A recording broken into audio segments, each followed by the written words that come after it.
Hey, how's it going, folks? I hope you guys enjoying. I'm just gonna put this up here. Hang on. Okay, all good now. Now, when I was a kid, my upbringing was parents like always eat fresh food, don't eat canned food, don't eat powder food. It's too much there's too much preservative, chemicals, blah blah blah blah blah. As I look into it, there's a lot of the foods in the supermarket. I can't name all of them, only know a bit of it, that prolongs the food and preserve food in a different way. Some of them may require a lot of salt. Some of them may require lots of sugar. Some of them may require lots of chemicals. Some of them may require X, Y, and Z. I'm not going to get into details because I just learned it. With the Iran war and the crisis around the world where we're going to face and we're heading to that direction, I started to realize that you need to be self-sustained and making your own food. And making your own food from scratch or whatsoever to prolong. I mean, food that is going to prolong, like really, really long. You see, when that day comes, what will happen? There's going to be a lot of shopping panic buying. Everyone's going to buy what you think of buying right now. So, what I'm going to say in this video, I'm going to say it now. So, you have dry food. A lot of the Arab countries, they love to have the dry fruits and nuts. And today's world, we buy them, we eat them, right? Well, obviously, to make in that level is going to be too costly, but it's doable. Different cultures survive different way.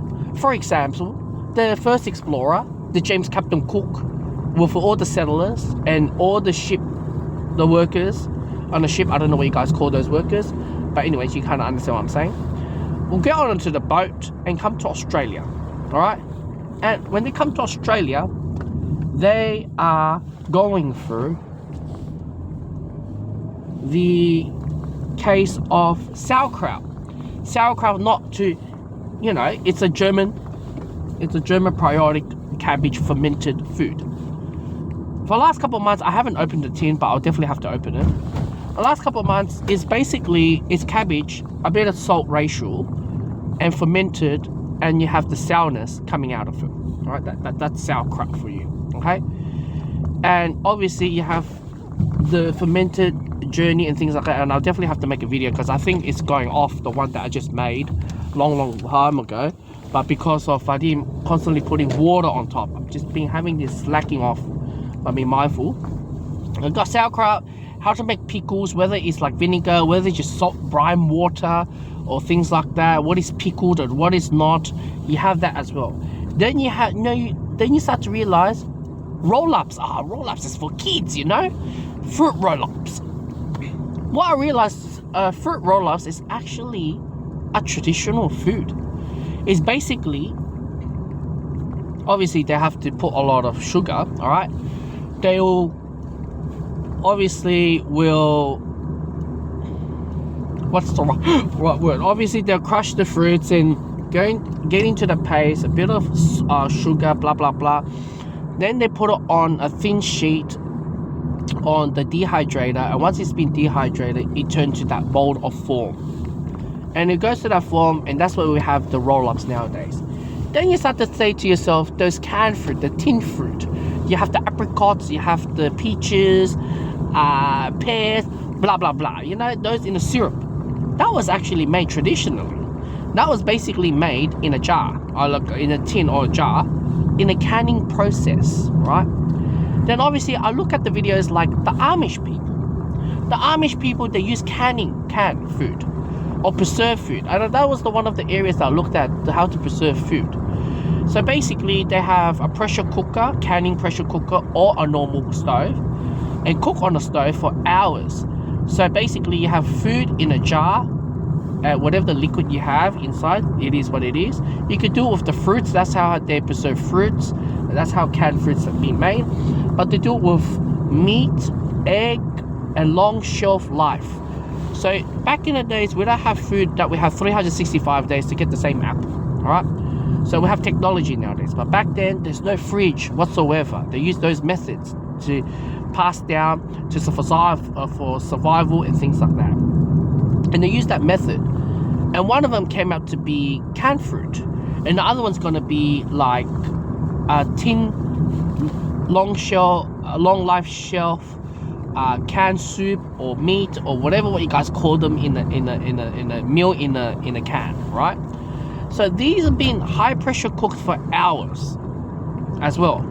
Then you come to say to yourself, okay, how does garlic powder or ginger powder or chicken powder or blah blah blah blah blah blah blah, I'm not going to get to too details, or chicken stock, they all come from a similar concept, right? For example, I did not know about this. Paprika is basically a capsicum or sweet capsicum or sweet chili, and obviously they have to dehydrate it first, slice it, dehydrate it, and after that they grind it into a powder and look like a spicy powder, right? So you have the spice form, things like that. Then you start to say to yourself, okay, we have mashed potatoes, and everyone's like, ew, I'm not gonna eat mashed potatoes from KFC because that is instant mashed potato powder mixed with water. I was exactly like you, thinking the same thing. And right now I'm dehydrating mashed potatoes into a powder form because it costs too costly for $7.50 for 250 grams from Coles or Woolworths or Aldi. Why can't I just try my best and make my own batch? Try to learn the basics, right? Because the society nowadays with the groceries is very, very costly, all right? Some days you have capsicums $15 a kilo. When I went to Costco, $5 one bag. So you gotta learn how to self-sustain. So this video is all about that. Now, I've also learning how to do hydroponic and soil based on tomatoes or perhaps hydroponic. It's growing at the moment. I'm not saying it's the best, but it is what it is, right? So you have that as well. So I'm just going through that process, learning curve. And one day, those learning curve is gonna go out, right? So you have that. Now, what's next?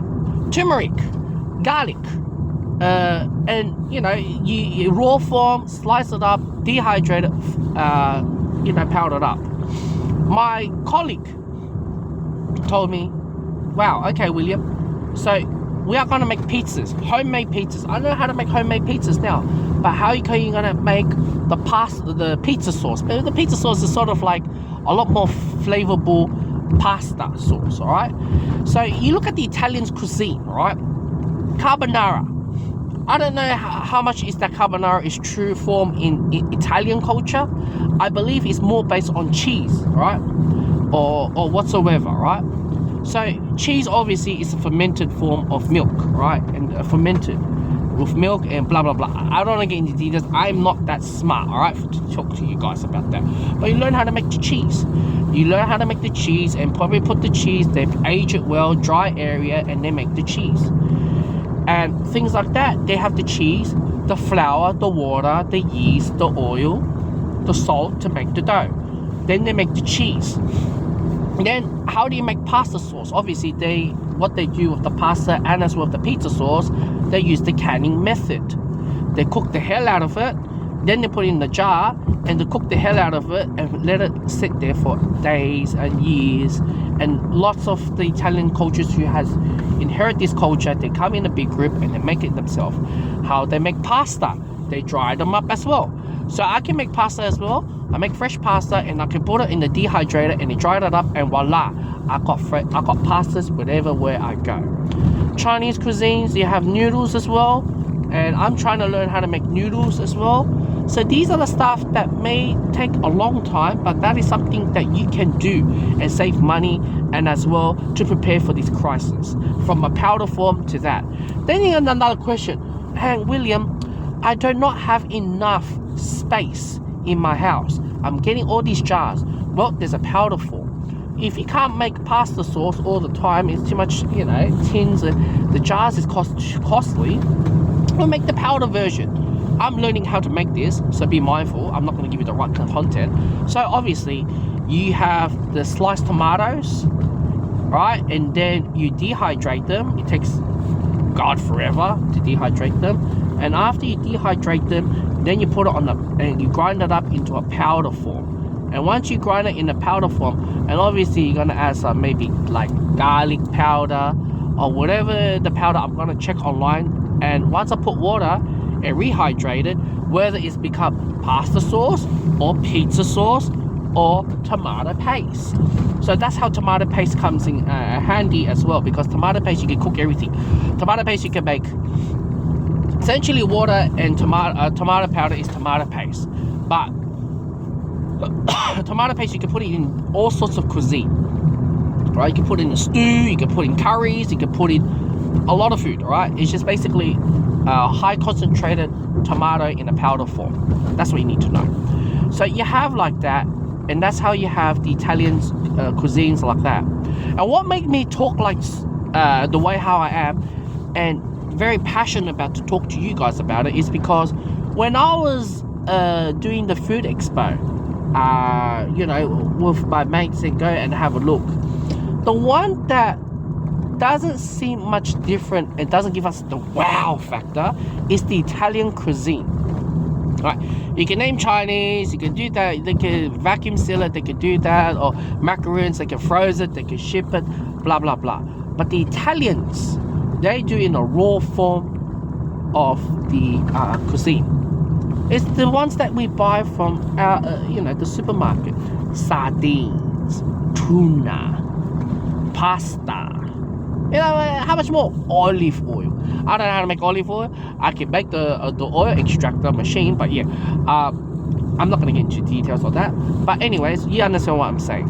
But what I'm trying to say here is the fact that, you know, if you look on the pizza, it's everything is being preserved, aged, right?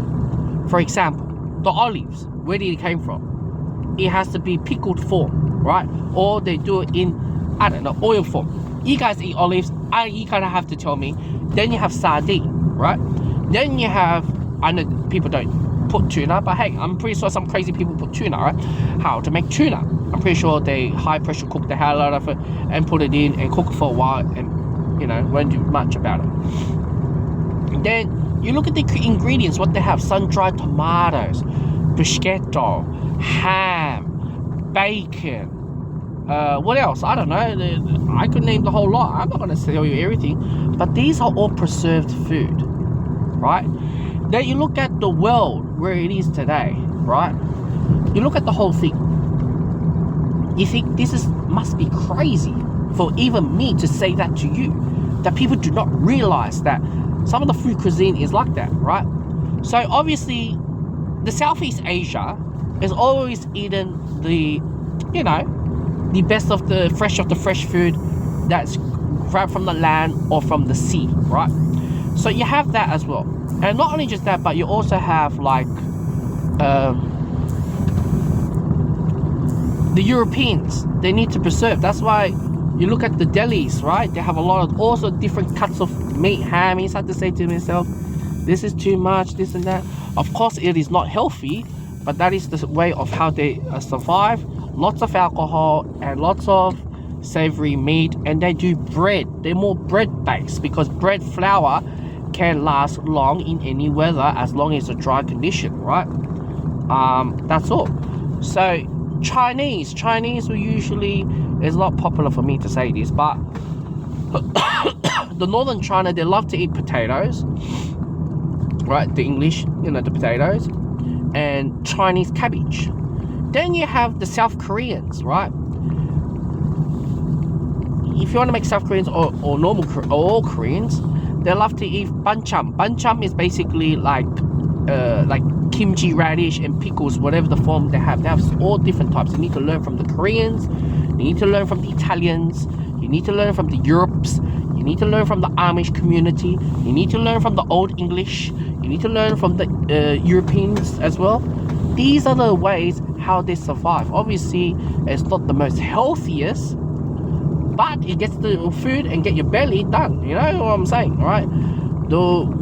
That's why I said you need to learn from the raw form, all right? And that's why I said, me going back to that mate, it's the most precious thing ever, all right? So yeah, that's about it. That's what I can say here. And you know, whether some cultures has tried out some different herbs and what's these herbs mixed with these herbs. So you have different cultures like that. The biggest problem me living in Melbourne, Victoria, is that you put one seed on that soil, the chances of you that growing is not going to grow. All right, it's too cold, it's too windy, it's too rainy. Seeds needs to grow with a warmer climate, which they like. They become a seedling. Once they get matured in a certain age, bang, they go big like a motherfucker. You know what I'm saying? So that's what I can say. These are the stuff that we need to learn in a precious time, to learn how to grow, learn how to live, learn how to survive. That's the video of the day.